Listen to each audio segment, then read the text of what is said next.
Uyu ni umwanya wo kumva no gusobanukirwa ijambo ry'Imana mugezwaho n'umuryango w'amatorero Beteli mu Rwanda.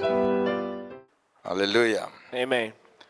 Kiwa tunaishi leo Baba, ni kwa neema yako. Tulimbe twese. Ikiwa tunaishi leo Baba, ni kwa neema yako.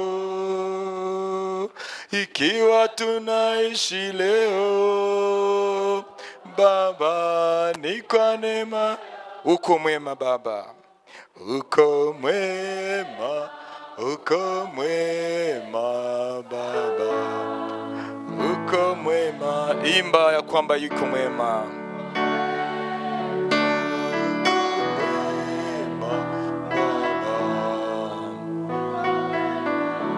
Beteli, ikiwa tunaishi leo Beteli, ni kwa neema yake. Ikiwa tunaishi leo Beteli, ni kwa neema yake. Ikiwa tunaimba leo kanisa la Bwana, ni kwa neema yake. Ikiwa tunacheza leo ndugu, ni kwa neema ya iko mwema, uko mwema Baba. Ikiwa tumeamuka leo wa ndugu, ni kwa neema yake. Ikiwa umeamuka leo ndugu, ni kwa neema yake. Mwimbia kwamba yuko mwema.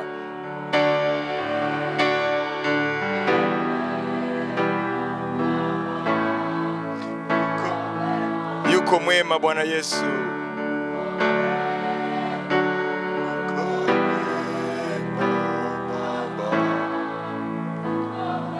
Yuko mwema Bwana Yesu.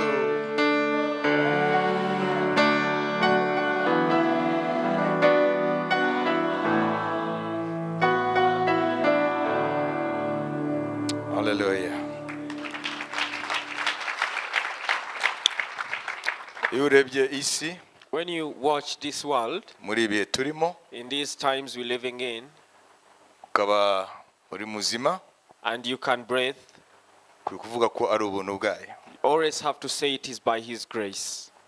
Kinigi ijambo rya Yesaya rivuga ngo mushaka Uwiteka bigishoboka ko abonwa. This is where the word of God from book of Isaiah says, seek the Lord when He can be still Mushake found. Uwiteka bigishoboka ko abonwa. Seek the Lord when He can be found. Ko Yesaya yavuga. That's what Isaiah says. Umunyabyaha areke inzira ze, Let the sin leave his ways, ukiranirwa areke ibitekerezo bye, and let the wicked leave his corrupt mind, agaruke ku Uwiteka. and come back to the Lord. Imana ifite ibambe, God with mercy, iri umubabarire.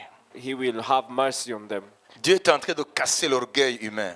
Imana iriho iramenagura ubwirasi bw'umuntu. Regardez, même dans les pays qui se disent maîtrisant l'histoire, maîtrisant les situations. Na biriya bihugu bivuga ngo bifite ubushobozi bwo kugenga ibintu n'ibihe, Mais ils sont dépassés. nabo byabarenze. Donc, partout dans le monde entier. Rero biri hose ku isi. Donc, nous vivons des temps prophétiques. Rero turiho turabaha mu bihe byahanuwe. Et ces enseignements sont en train d'être donnés dans un temps particulier. Kandi izi nyigisho ziri kuguhabwa mu gihe gikwiriye. Parce que nous vivons en direct l'actualité de la parole de Dieu. Kuko turiho turabaho tubona ugusohora kw'ijambo ry'Imana. Vous savez, c'est une chose de prêcher, on ira au ciel. Murabizi kwigisha tuzajya mu ijuru ni ikintu kimwe. Oui, c'est notre espérance Ibyo ultime. ni ibyiringiro byacu birenze ibindi. Mais quand Dieu nous parle des choses qui se passent aujourd'hui, Ariko Imana itubwira ibintu biriho biraba uno munsi, que tu as dans ta Bible, ufite muri Bibiliya yawe, à moins que tu sois malade mental, keretse ubaye ufite ikibazo mu mutwe utabasha kubimenya, c'est là où tu ne peux pas être interpellé. aho niho udashobora gukanguka cyangwa se kumva hari ikintu. Si la parole ne t'interpelle pas, Niba ijambo ritagukangura, au moins sois interpellé par les événements. ukangurwe n'ibintu biriho biraba. Piga makofi kwa Bwana. Amashyi ku Mwami.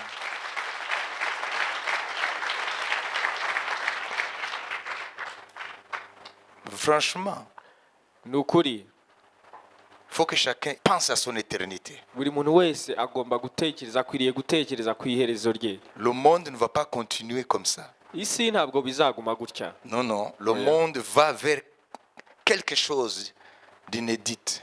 Hari aho iri kwerekeza ku kintu kidashobora kuvugishwa amagambo, Des choses qui ne sont jamais arrivées dans l'histoire. ibintu bitigeze bibaho mu mateka. Donc, tu fais partie du monde. Rero nawe uri uwo muri ino si, Tu fais partie de ceux qui marchent avec l'histoire. uri mu bantu bariho baragendana n'amateka. Dieu a voulu que tu naisses dans un temps comme celui-ci, que tu sois vivant. Imana yashatse ko uba uriho mu gihe nk'iki. Alors, il faut maintenant te poser la question. Rero ugomba kwibaza ikibazo: Pourquoi suis-je vivant aujourd'hui kubera iki uyu munsi jyewe ndi muzima, et non pas dans le siècle passé, ntabayeho mu kinyejana cyashize, mais aujourd'hui? ahubwo nkaba ndiho uno Il y a munsi? une raison. Hari impamvu. Donc, c'est un temps de ne pas se comporter en suivant la masse. Rero ni igihe cyo kwitwara bitandukanye n'uko abenshi bahitamo Donc, il ne faut kwitwara. pas être quelqu'un de la foule. Ntube umuntu wo muri rusange rwa benshi, Non, non. Il faut particulièrement ahubwo mu buryo bw'umwihariko te situer ufata umwanya wawe par rapport au plan de Dieu. bitewe n'umugambi w'Imana. Il ne faut pas dire les autres vivent comme ça, pensent comme ça. Non. Ntuvuge ngo abandi batekereza batya, bakora batya, Parce que les choses vont dégénérer dans les jours à venir. kuko ibintu biraza gucika mu Ça va minsi iri imbere, déraper au niveau du monde entier. biraza kubura igaruriro mu minsi iri imbere. J'interpelle tous les hommes, Ndakangura abantu bose, biraza gukangura abantu bose, uwo waba uri we les wese, grands et les petits, abakomeye n'aboroheje, les riches et les pauvres, abakene n'abakire, les savants et les ignorants, abanyabwenge n'abatarize, ceux qui prient, ceux qui ne prient pas. abasenga n'abadasenga. C'est le moment de se poser cette question. Ni igihe cyo kwibaza icyo kibazo: Où va l'histoire? ese amateka ari kwerekeza he? A-t-elle un sens? Ese ibintu biriho biraba birasobanutse? Y aurait-il une source où je peux m'informer Ese hari aho nakura amakuru ku bintu biriho biraba afin que je sache où je vais avec l'histoire? kugira ngo mbashe kumenya aho ndi kwerekeza n'aya mateka? Mais Dieu soit béni. Ariko Imana ishimwe, Nous avons une source fiable. dufite isoko yizewe, C'est la Bible. ni Bibiliya. C'est la Bible. Ni Bibiliya. Nimba wigeze no gukizwa kera, If you once got saved, va muri ibyo mikino urimo. leave those jokes. Iki ntabwo ari igihe cyo gukina. This is not the time to play around. Ta Bible, si tu as ta Bible, Bibiliya yawe, tu es en train d'accomplir des choses aujourd'hui. Imana iri irasohoza ibintu uno En munsi direct. bigaragara. Tu lis la Bible et tu vois sur ta télévision, dans les journaux, dans les différents médias du monde entier, l'actualité de la Bible. Ugasoma Bibiliya, wareba mu makuru, wareba ibiri kuvugwa, ukabona nibyo biriho biravugwa byanditse. Donc ce n'est pas le temps de jouer le jeu spirituel. Rero ntabwo ari igihe cyo gukina imikino yo mu mwuka. Non, non, il Oya. faut vraiment régler tes voies devant Dieu. Ugomba gutunganya inzira zawe imbere y'Imana. Il faut vraiment craindre Dieu plus que tout. Ugomba koko gutinya Imana kuruta ibindi byose. Il faut craindre celui qui règne là-haut. Ukubaha utegeka hariya mu ijuru. Il faut apprendre de l'humilité de Nebuchadnezzar. Ukigira ku gucishwa bugufi kwa Nebukadinezari. Comment il était orgueilleux, Uburyo yari umwibone, mais avec raison. ariko yari afite impamvu, Parce qu'il était le roi de l'empire mondial. kuko yari umwami w'abami w'ubwami Et toi, tu bukomeye es, ku tu es isi. roi de quel empire, toi? Wowe se Demande ce à côté de toi. uri umwami w'ubuhe bwami? Pour que tu Baza marches, mugenzi wawe, pour que tu marches dans l'orgueil. ni iki kigutera kugendera muri ubwo bwibone? Tu as quel empire? Tu règnes sur quel empire, toi? Wowe uri umwami w'ubuhe bwami? Tu vois, les gens sont malades. Abantu bararwaye. Il t'a dit qu'il a un empire? Se hari ubwami yakubwiye ayobora? C'est l'empire Luba, Ni ubwami bwa l'empire Luba, Mandenge. ni Mandenge. Ce sont des empires de l'Afrique hein, dans l'ancien temps. Ubwo ni ubwami bwo muri Afurika mu bihe Ceux qui bya apprennent l'histoire. abize amateka. L'empire Luba, l'empire Mandenge, c'est quel empire? Ese ni ubuhe bwami? Et quand on parle d'empire, on ne parle pas d'un pays. Kandi iyo bavuga ubwami ntabwo ari C'est plusieurs ntabwo ari pays. igihugu kimwe, ni Ce ibihugu sont de byinshi. vastes contrées. Ni ahantu hanini. Il y a plusieurs royaumes ensemble, c'est l'empire. Hari ubwami bwinshi, iyo bwose buri hamwe buba bugize empire. Alors Nebuchadnezzar n'était pas roi d'un seul royaume.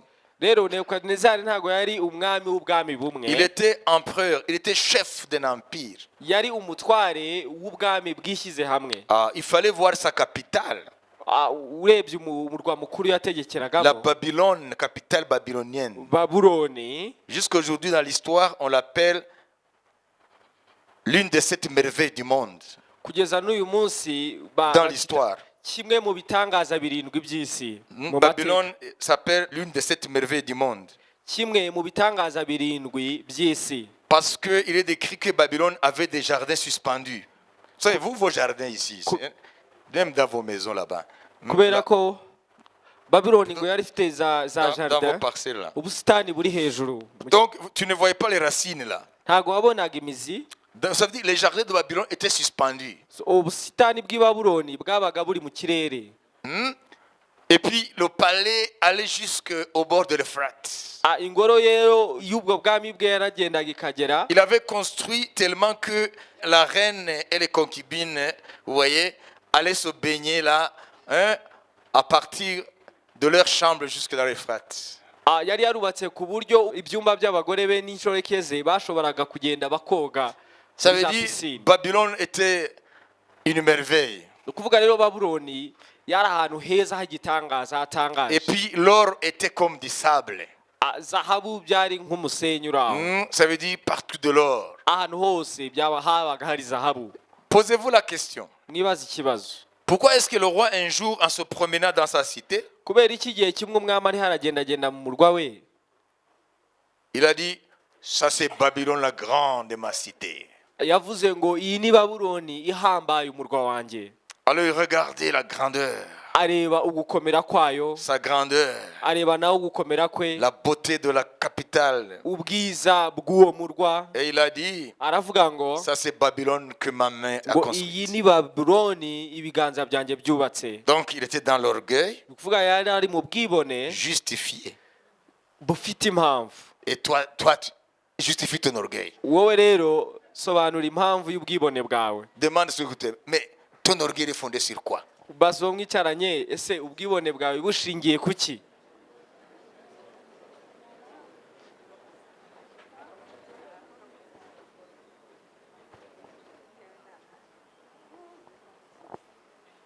Donc il marchait comme ça. Il regardait. Rero yagendaga areba Jusqu'à ce que, en allant se coucher, kugeza igihe agiye kuryama, sur sa couche, pas sur son lit, parce que c'est un roi, c'est sur sa couche. Voilà, sur sa couche, rero yibambitse, les pensées lui vinrent à l'esprit. ibitekerezo bimuzamo. Quelles étaient ses pensées? Ese ni ibihe bitekerezo La byamujeho? Bible dit, Bibiliya iravuga il se demandait, ngo yaribajije, je paraphrase, hein, il dit, mais je sais que je suis mortel. avuga ngo Même ndabizi si ko je marche avec orgueil, hein, ngo nubwo ngenda n'ubwibone, bien fondé, kandi koko bufite ishingiro, mais je sais que je suis mortel. ariko ndabizi ko ndi umuntu upfa. Alors après ma mort, Ese nimara gupfa, qu'adviendra-t-il de cette beauté, se cette Babylone? ubu bwiza, iyi Babuloni bizagenda bite? C'était ça son problème. Nicyo kibazo yari afite. Son problème, ce n'était pas tes problèmes toi aujourd'hui. Ibibazo bye ntabwo ari nk'ibyo wowe ufite uno munsi. Non, non, non, non, non, non, non. Oya. Oui. Ufite ibibazo bya promotion, ufite ibibazo byo kwiki n'ibiki. Lui, ce n'était pas ça. We ntabwo byari ibyo. C'était Babylone. Ese iyi Babuloni Qu'adviendra-t-il d'elle? se bizagenda bite nyuma? Parce que je suis mortel. Kuko jyewe ndapfa. Et Dieu qui veille Imana rero ireba, sur toutes choses ireba ibintu byose, et qui pénètre l'esprit, ikabasha kwinjira mu mutima w'umuntu. il a vu, Abona il est venu lui donner la réponse. Imana imuha igisubizo. C'est là où il a reçu la révélation de la statue là, Aho rero niho yakiriwe, avec la succession des empires jusqu'au royaume de Dieu. niho yakiriye iyerekwa rya cya kibumbano, Chapitre 2. cya kibumbano Niye. cyari kirimo ubwami uko buzakurikirana. Jusqu'à... Dieu a déroulé l'histoire Imana rero yazanye amateka yose Extraordinaire. byari bitangaje. Dieu a déployé devant ce monarque orgueilleux, Imana izana imbere y'uwo mwami wirataga wari il a déployé anticipativement l'histoire de ce monde. imwereka amateka y'ubwami bwose bwo muri ino si, Et lui dire que c'est lui qui a voulu qu'il soit empereur à cette époque-là. kugira ngo imubwire yuko ari we yashatse kwaba umwami w'abami muri icyo Mais gihe, que ce n'est pas Babylone qui est la finalité de l'histoire. kandi ko atari Babuloni izaba iherezo ry'ubwami bw'abami. C'est-à-dire, Nebuchadnezzar, tu n'es pas alpha et oméga. Ni ukuvuga ngo Nebukadinezari ntabwo uri alfa na omega, nicyo Tu yamubwiraga. passeras. Uzavaho, Tu passeras. uzavaho. Voilà pourquoi on chante. Hein? Niyo mpamvu baririmba, Non, non, non, jamais ne passera. La parole de Dieu jamais ne passera. Si tu es orgueilleux, c'est toi qui passeras. La parole de Dieu jamais ne passera. Non, non. non, non, non, jamais ne passera. La parole de Dieu jamais ne passera. Si tu es orgueilleux, c'est toi qui passeras. Comme Nebuchadnezzar. La parole de Dieu jamais ne passera. Non, non.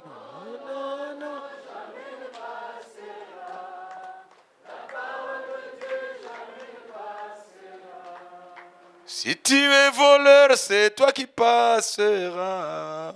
La parole de Dieu jamais ne passera. Non, non.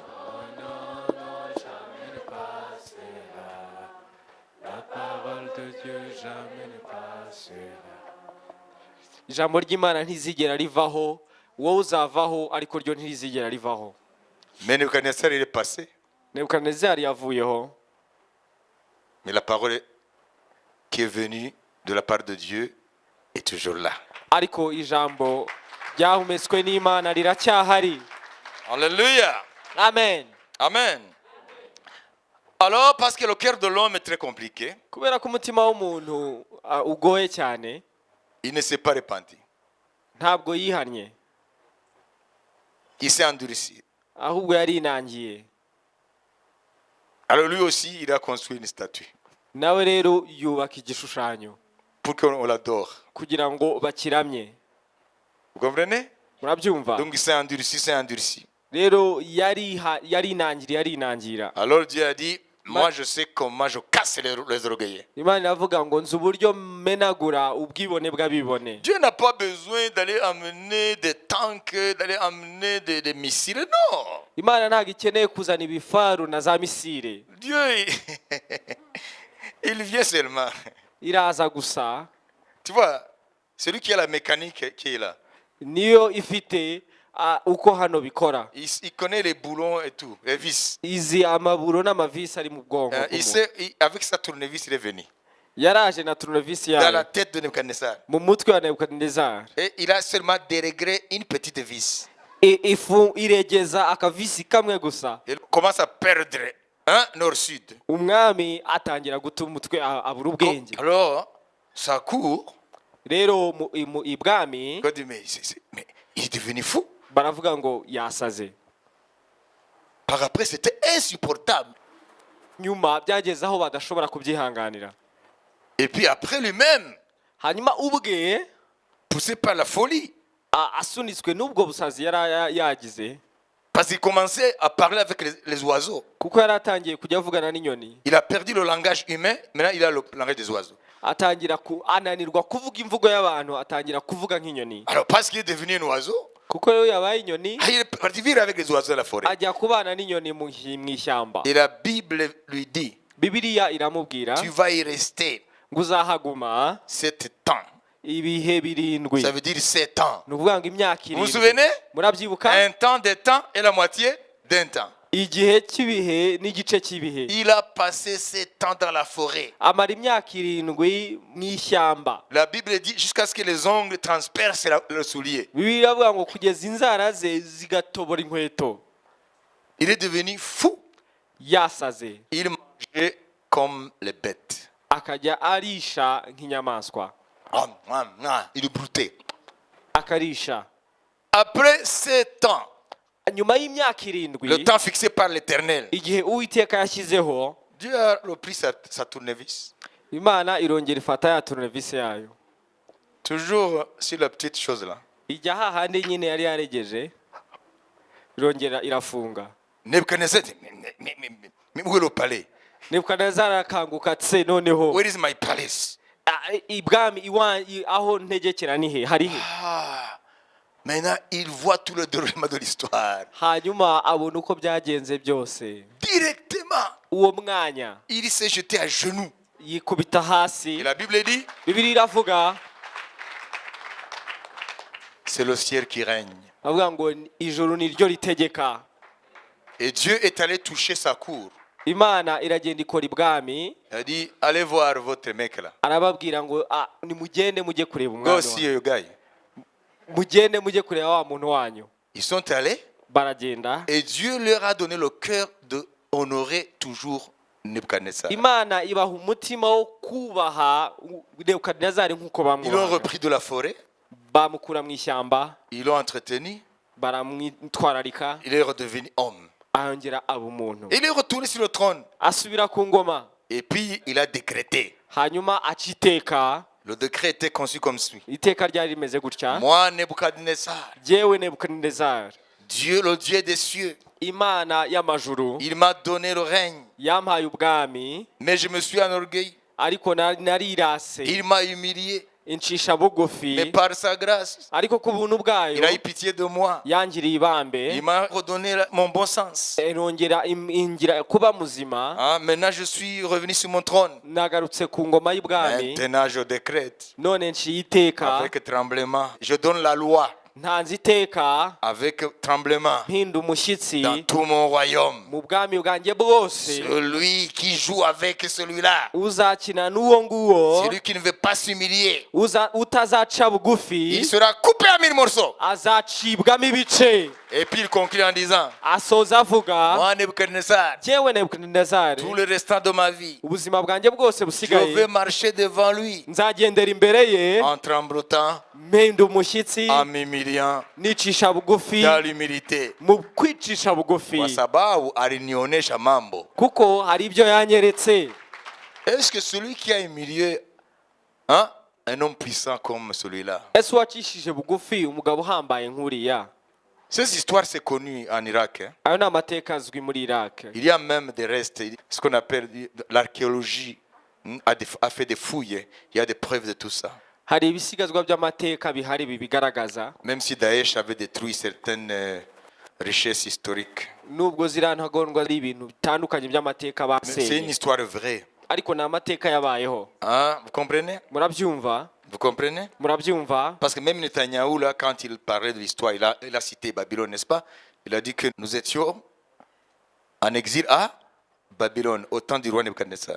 Kuko na Celui qui a détruit le premier temple, le temple de Salomon. Donc c'est vrai. ubwami bwa Nebukadinezari nibwo bwasenye ingoro ya mbere ya Salomo. Alors, Rero ni ibintu byabaye. si Dieu a humilié un homme puissant comme ça, Rero niba Imana yaracishije bugufi umugabo uhambaye nk'uwo, toi, wowe il va faire de toi quoi? yakugira ite? Qu'est-ce qu'il va faire de toi? Yakugenza ite? Ca bugufi, Mwogope Mungu utinya Imana zaidi ya yote. kurenza ibindi byose. Ntuzagende ubona iby'isi bigusindishe hanyuma utaravuga ngo Uwiteka ninde. Never get Attention. drunk of the world. Abantu barirata amafuti gusa, ntago bibuka aho bavuye, ntibibuka icyo bari, ntibibuka na kimwe. Noneho mfite amadigiri urusha amadigiri Paulo nawe yahuye nawe ati yewe kuva uno munsi ati mbikunda ntabikunda nkwiye kuvuga ubutumwa bwe, ati ko ntabuvuze ndamuzi, ngo mbivuze ku neza nzabigororerwa, ariko ruko ntabigororerwa ndabitegetswe kuko ndamuzi uriya yankubise hasi. Uriya yarafite amadigiri n'amadigiri Paulo. So mu bwenge bwe yanditse mu nzandiko ze. Ukeneye kurushaho gusobanukirwa? Urifuza inama? Waduhamagara kuri 0784 26 1800 ndetse na 0788 46 0055 cyangwa ukatwandikira kuri info@btelchurches.net.